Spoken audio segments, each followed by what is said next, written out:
For nearly a year, Bashir Murtaja has been waiting. Come Thursday morning, his wait may be over. If a ceasefire between Hamas and Israel goes into effect and Israel's economic siege on Gaza is lifted, Bashir will be finally able to reopen his soda factory once again. He is hopeful. Well, we are very optimistic. We hope that this ceasefire will affect everybody in Gaza and everybody can start working again. In Gaza's dry heat, that's welcome news for the thirsty and the factory workers who've idly sat by and watched as this once bustling factory collected dust.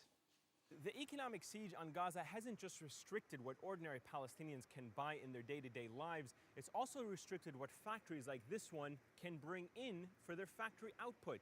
To put it in perspective for you, this factory in its heyday produced about 10,000 cartons of soda a day.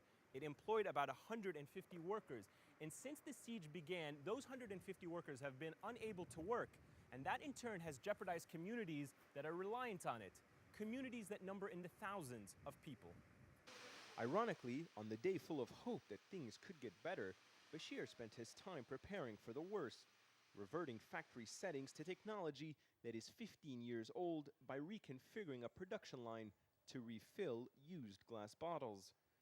But in order for the factory to start filling up in Gaza, the rockets into Israel must stop coming down.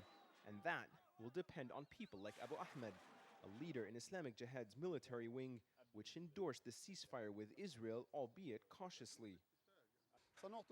We will give the ceasefire a chance. We will watch and monitor. If the enemy abides, we will be. And if they don't, we will respond to any aggression and any violation.